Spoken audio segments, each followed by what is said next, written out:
Buckaroo at the 200 metres goes to the front from Golden Pass Sir Delius.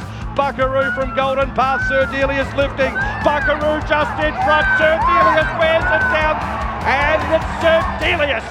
Welcome to Bet Doctor, behind the curtain look at how pro punters operate. I'm your host, Scoot. I've got John Angry Potty Mouth Walter with me, fresh off a sick beat in the last. All right. What's wrong with you? Oh, well, mate. You think it was hard luck? You think it was unlucky? No. You make your own luck in this game, don't you? Don't know. Just don't know anymore. Nick, 950 winners out of the yard, Noonan. How are you, brother? Tornell? Yeah. Yesterday, I think I had a better day than Walt, judging by his social media. So, yeah, he was in the cupboard, I imagine, after that. So, yeah, Sandown panned out all right, but we got a huge weekend of racing down here in Melbourne with, well, just a huge weekend in general with the grand final, but also Moonee Valley and Sandown on Sunday, and even Mornington Sunday have feature racing as well. So, keen to rip in. It's going to be great. Our show is sponsored by Ladbrokes and Punting Form, and we're pretty excited about the extravaganza over the weekend. Just quickly, big news, Racing New South Wales served ATC a show cause notice to avoid going into administration. So they have to build a case to say why they should. They've got 2 weeks. There's an amazing article that we just retweeted from Adam Pengelly from Idle Horse. Worth a read there. No real big surprises here.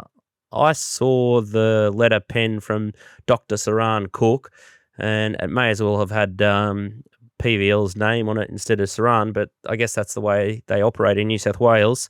It's just a head scratcher because Racing New South Wales have 338 million in cash reserves and then 155.8 million in land and other assets. So they're playing banker, and really the ATC are just getting handcuffed, pushed face down on the floor and just getting dragged along, and it's pretty bad, but it's no surprise to anyone. The trainers have gone and had conversations and are up in arms about it, but it's all secret squirrel stuff because that's how things happen in North Korea. I thought 2 pertinent tweets on Twitter that sum it up really concisely are from Mark Latham and Vicky Leonard. Let's have a look at those on screen now. And the first one's from Vicky. This situation between the ATC and New South Wales shows a terrifying power imbalance. It's like running a theatre and you're the only one opening the doors, putting on the show, but your parent takes the majority of the income. If you need the money to upgrade facilities, you need to borrow it back. And so if the parent decides they want the theatre, they can take it. It's spot on there. And the other one's from Mark Latham as well. And he says that expert analysis of Racing New South Wales finances, he's suggesting and echoing what I said earlier, they've got 596 million of assets as per their 30th of June 2024 annual report. He's saying that half of that belongs to the ATC since they make up roughly 50% of the industry revenue. And it's a really tricky one because the ATC, their revenue model's attached to Tabcorp, which is in decline. So all the other corporate dollar and the money that they get and collect New South Wales, they're just not distributing it fairly enough. But then on the other hand, they're asking the ATC to put on the show and then put on all these ridiculous prize money races. And it's just crazy. If the same thing happened in Victoria, it just wouldn't happen. There'd be massive upheaval and the clubs just wouldn't let it happen. And it's a great use case as to why the Victorian clubs will never merge. That'll put shutters down all of their boards, and it's a great example of why no one should have too much power in the annals of history. It's anytime that there's a dictatorship or an imbalance of power, bad things happen, and we've seen it really regularly in Melbourne and all over the world. Do you want to add anything, Walt, or we'll just keep going? I don't think we've seen anything like this all over the world that much, maybe 80 years ago. Yeah, no, I think you're right. Yeah, I wouldn't have much. I think you handle it very well. But it's not just the ATC, the Thoroughbred Welfare Fund, everything they do, they sort of just take. There's no transparency. I think I read somewhere in one of those articles that they're leasing land off the ATC to build a $7 million containers. Birdcage. Birdcage entertainment. Like, why? What's that got to do with racing? Like, they're just supposed to be in charge of the integrity and transparency of the industry. I don't know. Anyway. Yeah. Why are they going off to trying to generate cash, and then why are they going off investing in land when they're cutting off the nose of their biggest revenue base. Like, the power grab is unheralded, and they use the thoroughbred fund to do the same, and you hear the same. You hear that it's impossible to get a horse into the system. You hear that the system's not that great anyway. They put on these $1 million show jumping things that only horses that are out of their system. It's just insanity. Well, it is, and you can see the frustration, and it's not everyone's cast. The phone just keeps ringing. Every trainer's completely under the pump. They can't keep up with costs. They can't pass them on. Ownership's dropping. Bad debt's rising. It's not pretty, and the timing of it's weird because usually they try to stay out of the headlines this time of year, and now to dump it right here, it's obviously planned, isn't it? It's not as if anything done. It's not planned to the minute. So they're obviously looking to go right on with this, and I don't understand how the ATC can fight them, because what are they going to borrow money off them to fight them? I don't really get it. I don't see where it ends up, but hopefully sanity prevails. Don't see how it will, but a bit like the last yesterday, you just got to keep punching on. Might end up in court. At least Team Hale's there, and he's got the very strong legal background. Let's push on to this week, because I know we're under time constraints, but last week we ran really straight. Burning Bright in Adelaide laid Lucifer in Gold Coast, Melbourne Sedelius, Gilded Water, Nico Flair with Feroce the Place, Angel Capital was the multi-crusher. That horse is now Everest bound. Knockout chance? I'd have it like fourth or fifth pick. I think it's the horse that's definitely looking for 1,400 a mile compared to the others, which is not bad in Everest, but I just think the others are a bit sharper. Nico, $5 favourite, Caulfield Cup, half yours. Looks well found. Copped a bit of a rank penalty, I thought. 1.5 kilos. J-Car sticks.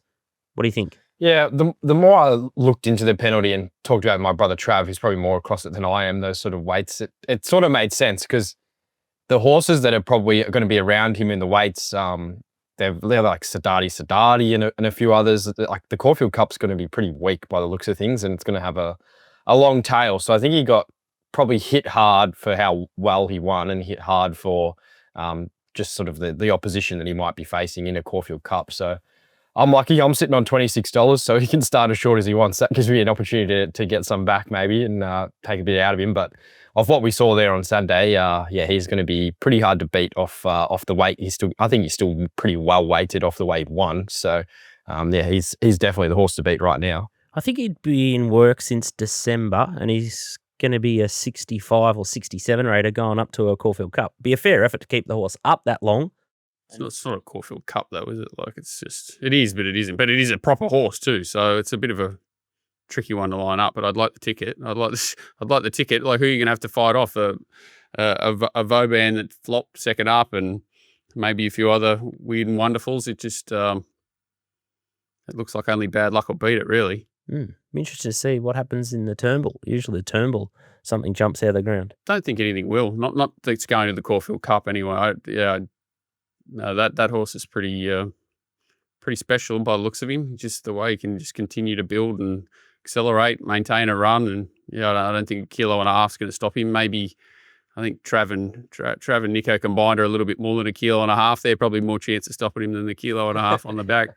I haven't backed it yet, so you're a big chance that it's going to go on with it. Sedelius, the Donegal horse for you, Melbourne Cup, $6 favourite at Ladbrokes.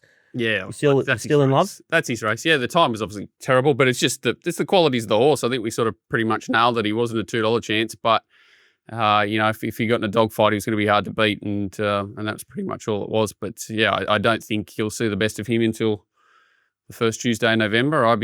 If he wins anything on the way through, it's just a complete bonus. But if they're going to want to be good to beat him if he shows up in one piece a little bit. I think I've never seen a more clear-cut Caulfield Melbourne Cup double this far out since the old Fiorente 2.0. So give it strength. Beautiful stuff. All right, we've got the Golden Rose hosted pot this Saturday, and the pot will close at 11:15 a.m. You can use the QR code there, or you can just go into the Mates Mode section, Birdie TV, and get cracking there. We've got about 13,000 in the pot thus far. And Golden Rose, I think it's the strongest race. I say it every year. It's the best race in Sydney by a mile, in my opinion. And Walt, you had a pot yesterday, and that was a horror watch. And but that's all right. They still won. You still won. Yeah, it wasn't too bad, but it didn't quite get the the big result. It was the clean sweep if it had a one. We had all ups all day. We had quaddies, we had everything. But it was a painless day. Last Friday, we had the quaddie going at Newcastle Cup Day, had Verona Rose going for a stack and end up getting all money back there. So, again, another bad ride in the last sort of cost us there. Watch 25 is your Sunday pot. Yeah, Sundays are interesting. They're good. You sort of, it's such a weird contrast. Wednesdays, you get bugger all to deal. You sort of got to shoot straight because you don't have many opportunities. And Saturday, Sunday, there's you just got race meetings everywhere. Coming out your backside. Good stuff. Today's show, Moonee Valley Friday. We'll have a look at the features there. Sandown Saturday. Walt's going to have a look at a couple of races at Rosehill. It's Toowoomba Cup and Weetwood Day. So they're the features on Grand Final Day up in Queensland. Have a quick look at those. Shane Adair is FIFO. I think he's a little bit crook. He's got a bit of a sniffle. So he's with us in spirit only. Here's his tips at Morphettville. Race 1-5 is What a Deal. This horse is a $1.90 favourite. It's got to take on Gold Rush Guru, but that horse has got to give it 5 kilos. Punting comes out of the same race as What a Deal in that Balaclava Cup, and it's a $2.90 chance. But I think the 1550 suits What a Deal here. 1600, no good, but 550 gets its chance. Yeah, there's no speed, is there? Geez, the top one's got a lot on them. Oh my God, 1100 to 1500, but it came out of a strong race. Oh, I'd be definitely scared of the top one. I think he might need one more run. But you do see it, given their lack of options over in Adelaide, you do see that a lot of those funky sort of setups, 12 to 1600 or 11 to 1550 in this case. The next one, race 7, number 10, is Clarence. This is a $4.60 chance. I haven't had a good look at this one. Did you have a look, Walt? Yeah, I had too good a look. Oh my God. I think, there we go. Impossible. Yeah. Just they're all the same sort of horse. Indola's trialled up okay. It's going well.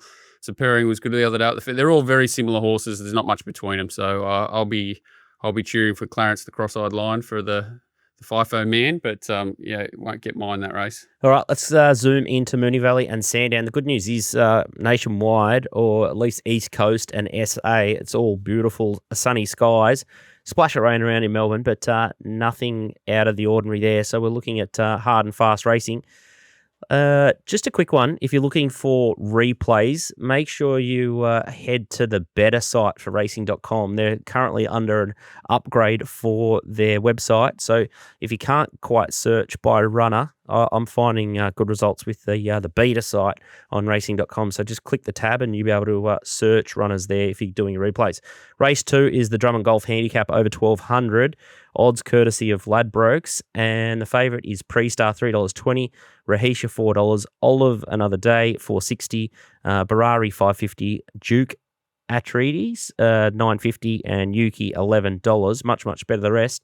Nico, the horse you've landed on is Olive, Another Day. Last start performance at Geelong. It's in the yellow with the red. Yeah, this was nearly a car crash. At this point of the race, you're probably thinking, where's the gap going to come? But Jamie just gets off heels there, brings him to the outside. So he's pretty much locked down into the 200 metres. He still runs the 3rd fastest last 200 of the day. He runs the 9th fastest 4-2 of the race, but the 10th fastest last 400 of the meeting. So, it just seemed like this horse had so much more to offer there. His debut run was at Warwick-Nabil, where it was probably one of the best seconds you'll ever see. He sat wide, flew home on a completely leader-biased track and only just missed. And then there, we see a good clean out that last 100 metres. I just don't think we've seen the best of this horse yet.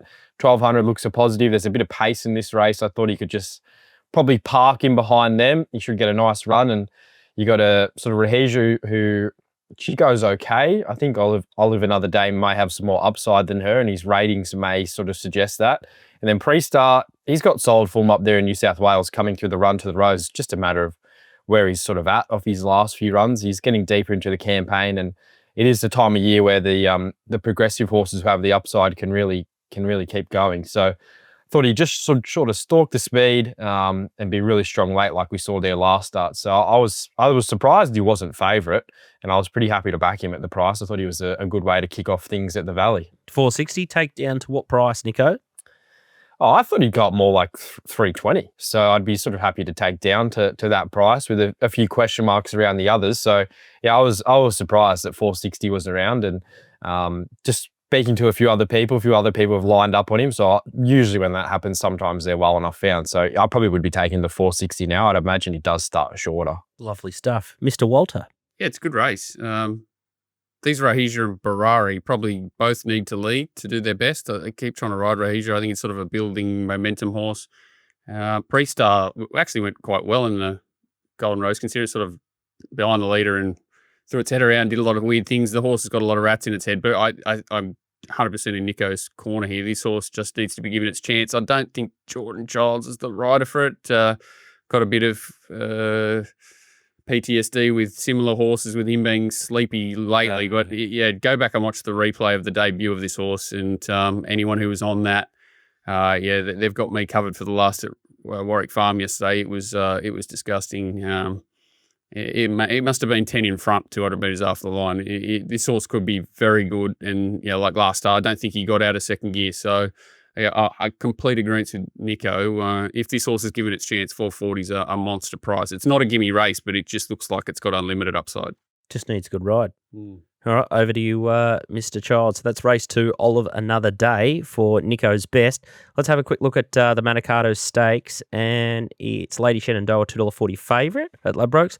Barraquil, $5. Alabama Last, $6. Magic Time, $7.50. Skybird, $8. Got the Equicast on, and then you got Rothfire, $15. Nash has come down to ride it, which is exciting. And then you've got Charmstone, $23. Amina, $41. Payline, $46, and you got Sir Sway, $91. Speaking of PTSD, we're going to show the replay of Lady Shenandoah just swinging in behind them, and I sort of had her marked. It's maybe sort of 1,600 metres last prep, and I was really impressed to see Waller have the sprint in her legs here, and no doubt she was extremely unlucky not to win. If she gets cleared, does she win? I'm going to probably say yes.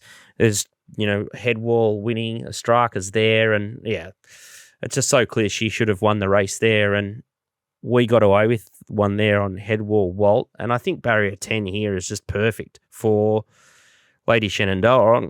I think Snoop Dogg will have to fall out of his helicopter and land on it to get beat. I think this will be perfect. J-Mac Smoke Pipe, sit 2 or 3 wide, and she'll just let down savagely. Only Melbourne way if she just doesn't quite get on that Melbourne leg, but I think she's been working the Melbourne way and she's going all right. Might not matter. Horses like her, a bit like Skybird, they tend to love this Valley circuit, I think. So many of those sort of back markers you think are not going to get into the race, they often thrive on this circuit. So hopefully that's the case. I think so. Like Barraquil will run very well. Alabama Lass looks like it'll control the speed. Barraquil probably roll forward, and then, if she lands on the back of Barraquil or Rothfire, something's going to have to be pretty good to come from behind her, and you would only think sort of a leader bias will hold her off. So, yeah, I was surprised she's not odds on. Barraquil looks the only danger. Obviously, I'm a huge Skybird fan, but Equicast is just a dead set Gordo rest in peace pen job for me. It's especially at this level, and Magic Time's probably the only other horse that you could entertain Drew 1, which is probably the worst gate possible unless the seas part for it somehow. But I would think only bad luck beats her. Nico? Yeah, I sort of went thinking in this race that I wanted to be around the Moya. There's just too much hard luck. Skybird probably should have won. Barraquil, Alabama Last, it's a good lead up, but I just think that the DF's going to be pretty strong here. So that leaves me with Lady Shenandoah and Magic Time. I think Magic Time, like Wald said, she's going to need the luck at the right stage, but you can get that in this race with a bit of pace.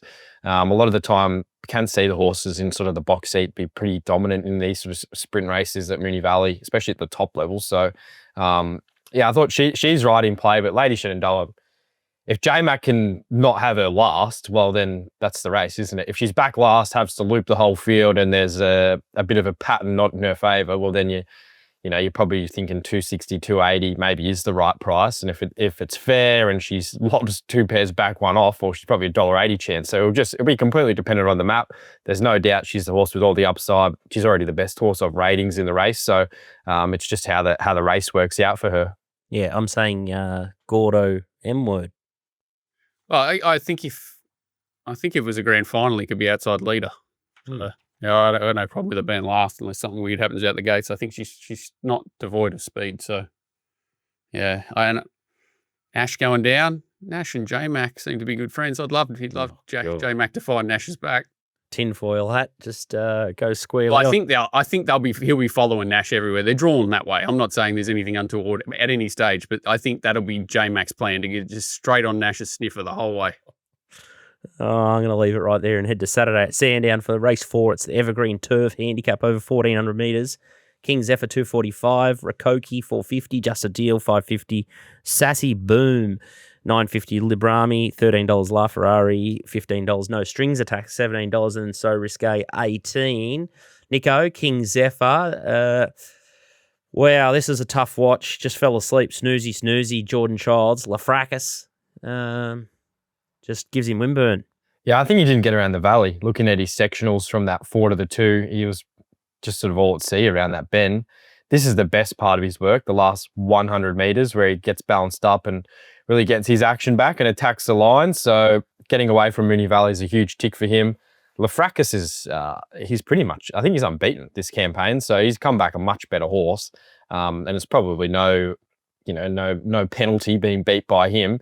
Now he comes back to Sandown where he's unbeaten, up to 1,400. Dry ground, a big tick. There seems a lot in his favour to get back to his best. And even from a ratings point of view, that last start was close to one of his best ratings anyway. And I think he has improvement to come probably from the yard, one thing, and then getting onto a track that's more favourable for a horse like him that likes to build his momentum and get his revs up, which we've seen previously at Sandown. So it's not a complete gimme race. Like Librami and a few others there, they've got talent on their day. Rakoki's going to go straight to the lead. He handled 1,400 metres well last start. Shin seems back off his last probably 2 weeks, last week and a half riding. Just a Deal's got a bit of upside, but he's pretty well weighted relative to them. He's the class off of the field, and he's only got to give Just a Deal Rakoki half a kilo and Just a Deal, 2.5. So still think he's quite well in. I just think he's a horse that's destined for listed group class racing, and the others probably aren't. So I was happy to take $2.45. He's the best horse and happy to back him. I was surprised they didn't go for an apprentice just to make him an absolute good thing and try and get 2 or 3 kilos off his back. No Strings Attached was the horse that... Non-claiming apprentice. Non-claiming apprentice. Does that mean? You're just so nasty. No Strings Attached was the roughie I liked at $17. Well, yeah, found the same roughie. I actually thought the danger was Just a Deal with the muffs off. I thought it was huge last start. He rode it well to get it as close as he did, but it's still to make up the ground, and it did with the dreaded muffs. And it's got 1,400 metre form. It's going to be strong. King Zephyr, if it's vulnerable, it's here. 12 to 1,400 second up off a slow run race first up. But yeah, I think it's fair enough price, $2.40, and I think sort of $6 Just a Deal looks fair, and I think $17 or whatever it is for No Strings Attached looks fair too, but it's probably going to face a tough task from the back first up as a geldie. I like a box exacta there, 1, 7, and yeah, No Strings Attached, the 8. I think Just a Deal was huge against the pattern there last start. It was a cracking win. Let's go to race 6 quickly. It's the Manhari 1,000 Guineas Prelude over 1,400 metres. Ollie Dance at $3.50, Custom $6.50, Farivia $7, Salty Pearl $9.50, Prestige Schnitzel also nommed for Friday at Moonee Valley $12. Then you got Bellazine $13, Miss Celine $13, and Biology is $13 also. Ollie Dance is the horse that I liked here, and the first race that I sort of started to take notice of the horse was here back in July when it just had to get across heels, and just love the way it sort of was in that bumping duel and then decided just to balance up and dash away from these other horses who were all building races for the whole entire straight, and it sort of just put them away in 150 metres. They tipped it out or gave it a little bit of a freshen up. And last start at the Valley, I really like the way it jumped well, but then snagged versus a horse like Farivia, who Farivia's just got no gate speed. So it's going to be back pocketed where Blake can go forward now on Ollie Dancer. And I just think back to a big track. She's going to take the world of beating, and 1,400 looks like it's a sweet spot. Not sure if she's going to be as good at 1,600, but I think this is the time to jump on the train, and I'll be backing Ollie Dancer, and already taken her in doubles with Lady Shenandoah. Nico? Yeah, it's not a race I've done fully in depth yet, but that seemed the key lead up. You had Custom in that race. She's second pick here at $6 and does get Zara, so that looks a positive for her. I think she'll be ridden urgent from the inside draw, and it's just Ollie Dance, you'd think they'd be a bit more intent here than last start, where they just had to go back from the draw. Yeah, I think Sandown's really going to suit her, and she was the big flashing light there, wasn't she? There doesn't seem a whole lot else doing in the race. That seems like the lead up. Maybe Biologics can improve. She was doing her best work late at Flemington and does step up a fair way in distance if you're looking for something at a price. But yeah, if Ollie Dancer can position. You would have loved if she drew 5 or 6 and you knew she was going to be 1 out, 1 back, but you're probably just hoping that they send her forward here. And if they do, she'll be hard to beat.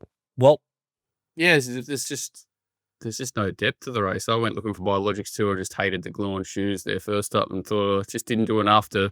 And it was only like $12 or $13. The funny part going through this race was they were all sort of $10 horses. You couldn't find excuses for. Miss Celine, a lot of them. Frivy is dangerous, but long into its prep, and I've been desperate for the horse to get to 1400. But is it cast now? I'm not sure if it's still somehow miraculously on the up. It doesn't look like it is. It's just sort of not showing gate speed and. That was my thing. I thought I looked at replay and I thought tired, it might be right? just end of prep run. He looks tired. It doesn't want to muster. Custom's dangerous, but it's got to get 1400, and Zara on soft gate. They're probably the 2 horses that I think are got the ability. But it just looks an extraordinarily nice race for even Salty Pearl. They all sort of had nice runs last start. This is the horse that went well first up, barrier trial last start, now game day, and I think he'll park it wherever he wants to park it. These sorts of races, you got to back him to nail him, and he gets him right more than he gets him wrong. It's another horse that I would have thought it'd be 6-4, not 5-2, whatever it is. Yeah, I thought it'd be closer to even money. All right, Nico, Friday night at Moonee Valley, yard stuff? Yep, I'll be out there Friday night. Not sure Saturday yet. Just going to wait and see there. But grand final day. I don't know if too many people will be that interested in betting on Saturday anyway, especially down here in Victoria. So keen to get out there Friday night for the Valley, and I'm on .com today actually doing the Geelong coverage. So busy week ahead. Hopefully we can find a few winners at Geelong and build into a big weekend. Well, you just got to. You don't need this. You don't need the book of prayers. I got a little present for Walt. If he's going to keep back Zach Lloyd and Kieran, I'll give him the book of prayers. You need the book of prayers if you're watching the AFL Grand Final over betting up. You need the book of prayers. I tell you what, Racing Victoria have missed a trick there. They should have just pushed in front of New South Wales and then just had 8 races. I'm a little bit disappointed they've gone to 7. I might email Aaron Morrison and let him know. It'll be well received, no doubt. Yeah, no doubt. It'll go straight in my pile. I'll use the Kelly Schweider template.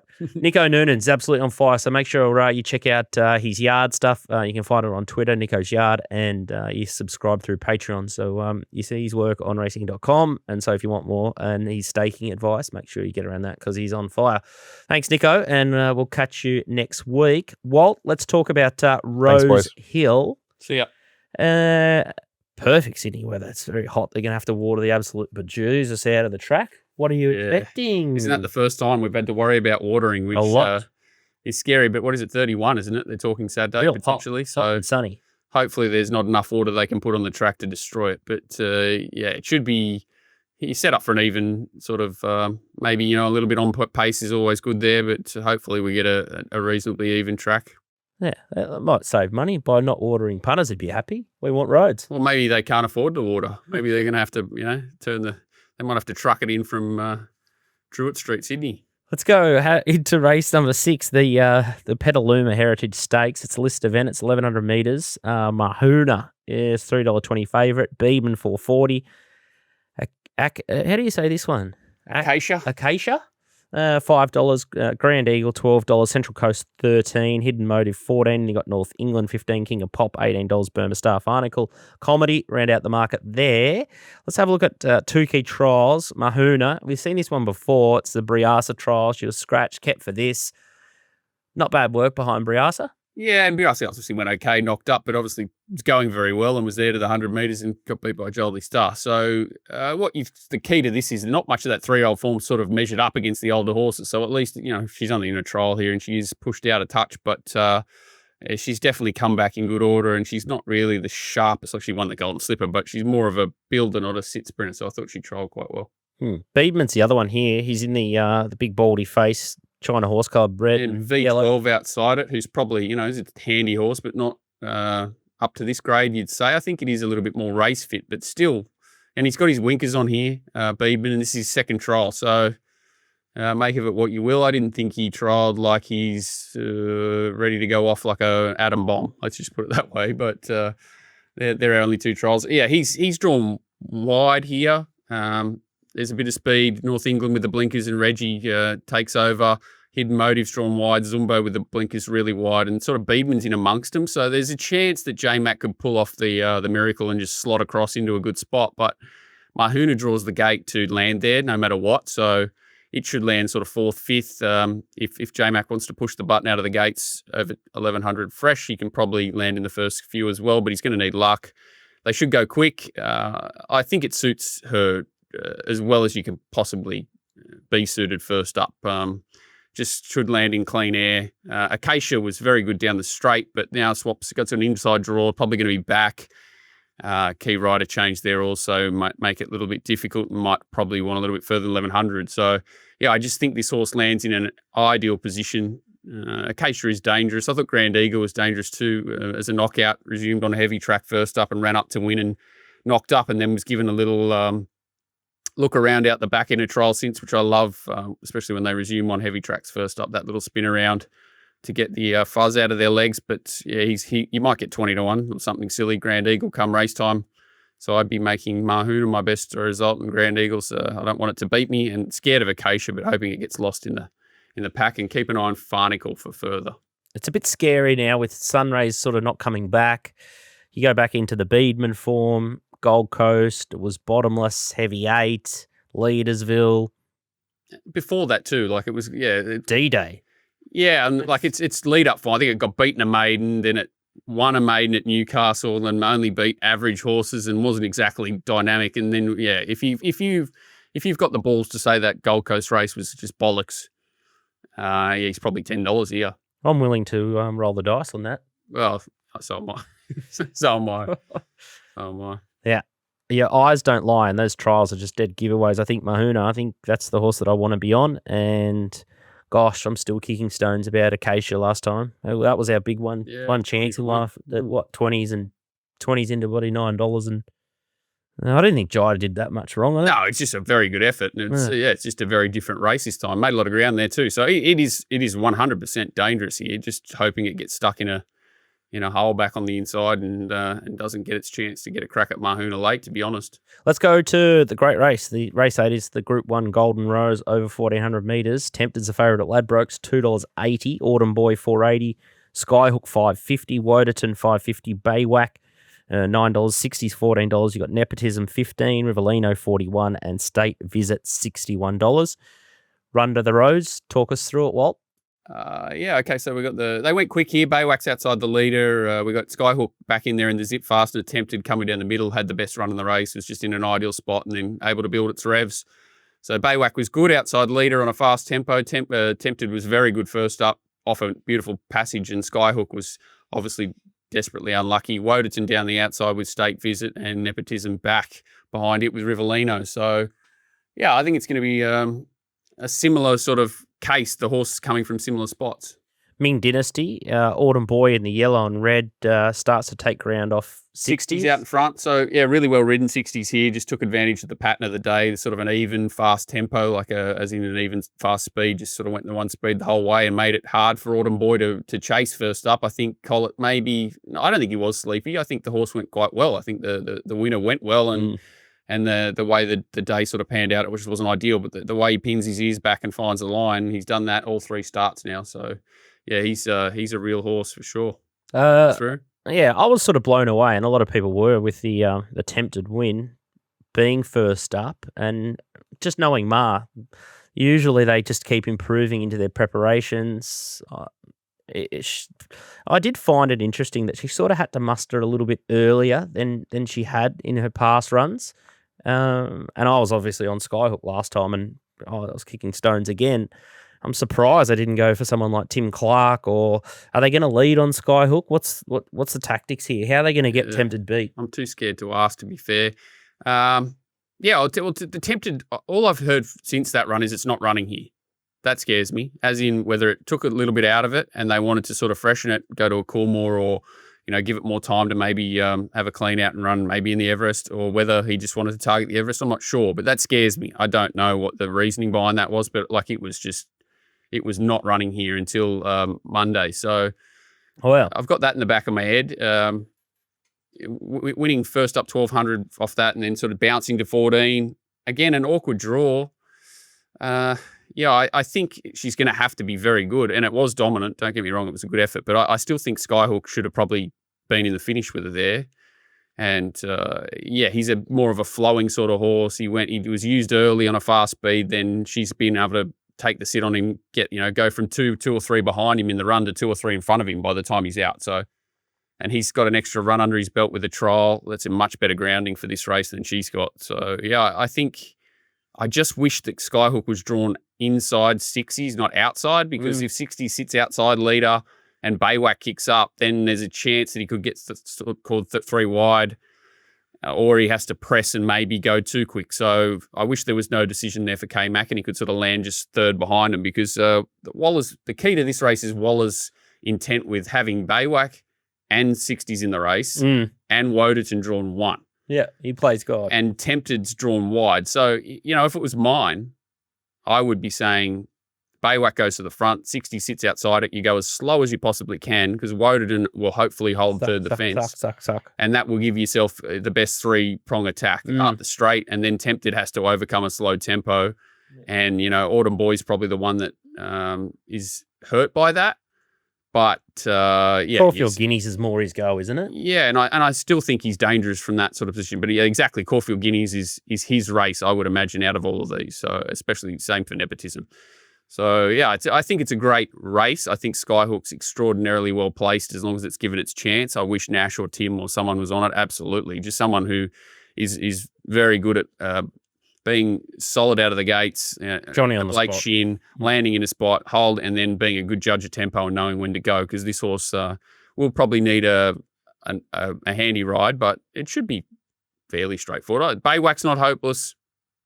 Autumn Boy's a very good chance, and so is Tempted. Woden would surprise me if it won, but we've seen Coolmore colours, J-Mac and Chris Waller combined to do some magical things in the past. And he's dangerous, but if he wins, I'll lose Skyhook. And I'm on Autumn Boy early for a very small result, but I'm a little bit resigned to the fact that he's going to need a little bit to go his way, unless he's better than what I think he is. But he could get the back attempted or something potentially and be strong late. But the tempo is the key to this race. It's okay. I'll give you $1,000 free bet. You're backing? Yeah, Skyhook, balls deep. Yep. Straight on. Yeah, I think I'm going to back Tempted. You're tempted by her. Tempted by it. And I think I'm too burnt from Karen. And I think all the points that you made are valid. So you just love it. I'd love if 60s wasn't in the race, you just love it to go back to that run before, was it the Todman or whatever, the week before the Slipper, where he just jammed it straight to the front, took it by the horns and we saw what this horse could really do, but I just don't see him doing that here over 1400. Yeah, and I think Nico sort of mentioned it. I think Ethan Brown's perfect for these sort of horses. He'll just have her where comfortable, and have we spoken about the DK loving Ethan Brown and you late to the party with Ethan Brown? Who's DK? The guy just over your shoulder, over your left shoulder there. The guy that is that him looking back on us when he abandoned us? Yeah. Sorry. No, he's doing a good job. This would be a good test because, the horses couldn't draw any more awkwardly, and it's got to said it a few times now. It's all about how quick they go early, whether the gaps will appear. Whereas last start, old Zachy went a bit quick on the leader and opened the gaps up, and she slotted in. Whereas this time, that might not happen. 9-horse race. It is so good, and it's going to tell us who's the horse to beat. Also in the Caulfield Guineas, everything will be revealed. So it's mouth-watering. Well too, yeah. Hey? Coolmore as well. It'll be a big. They'll have decisions if Tempted runs well.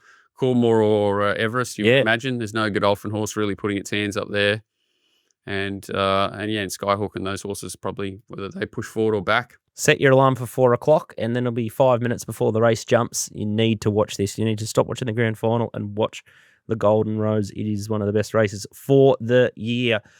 Let's have a quick look up at Toowoomba. Also good weather there. And there's 2 races that we're going to have a look at. The Cup is the first one. Odds courtesy of Ladbrokes. It's a Ladbrokes Toowoomba Cup. And Walsh Bay's been backed $4.60 into $3.30. Guineas $6. Kettle Hill $7.50. Cronenberg $10.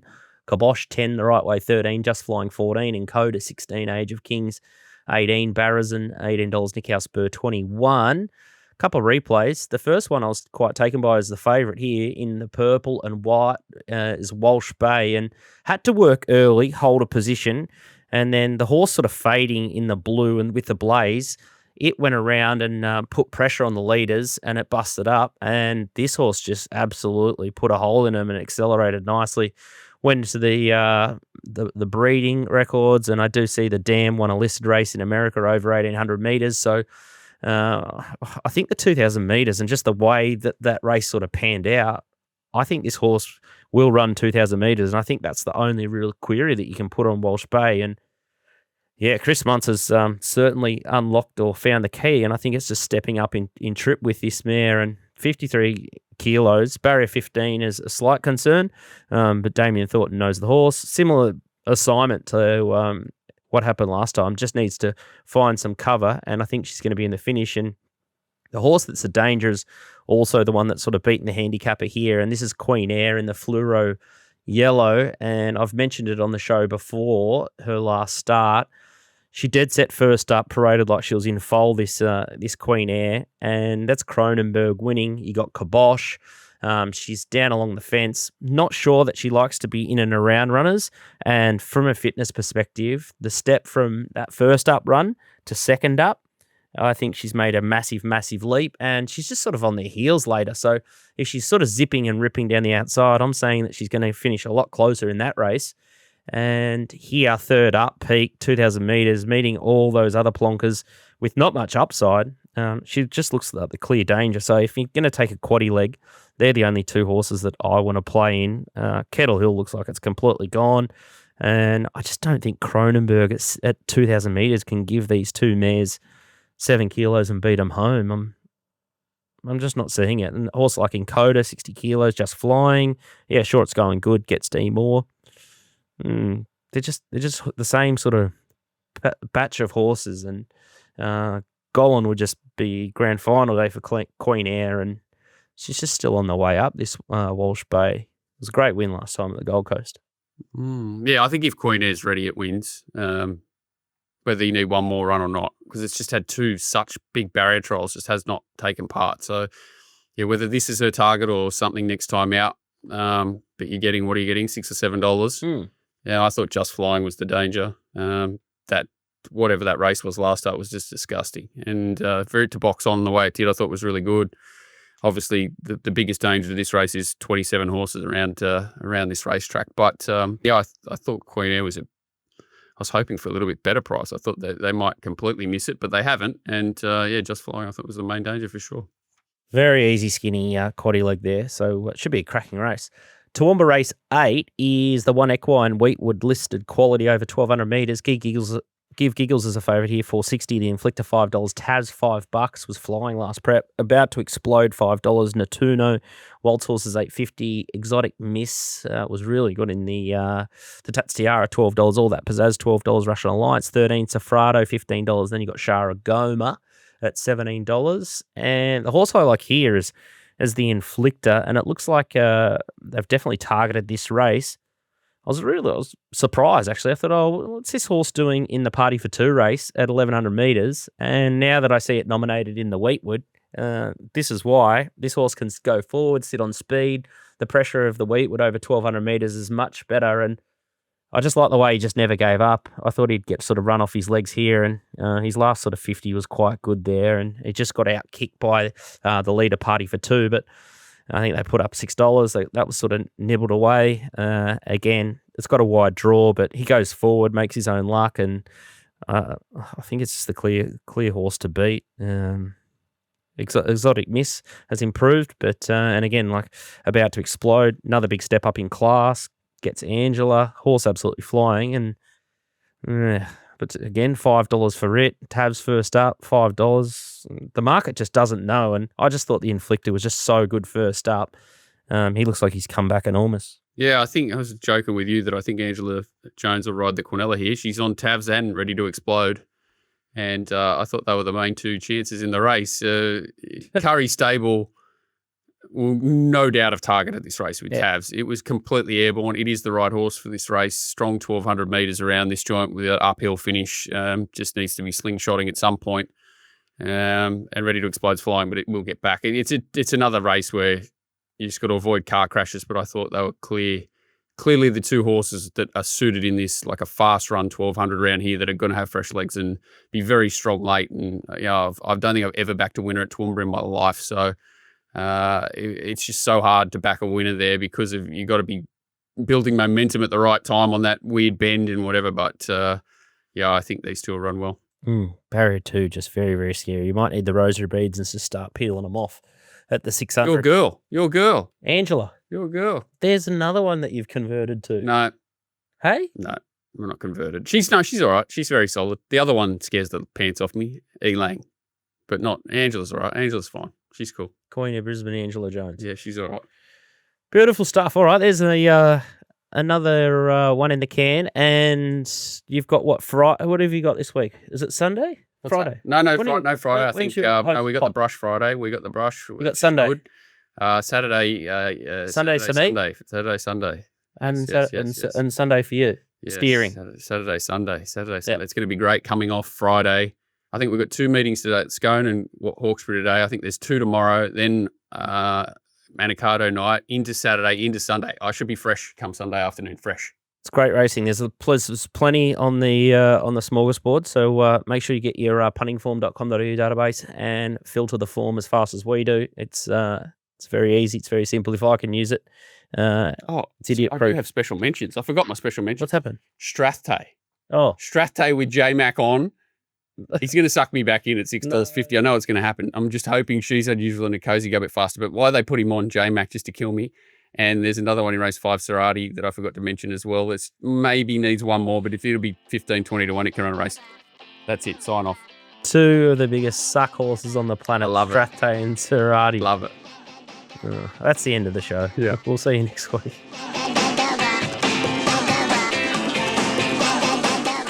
Chances are you're about to lose. For free and confidential support, call the number on the screen or visit the website.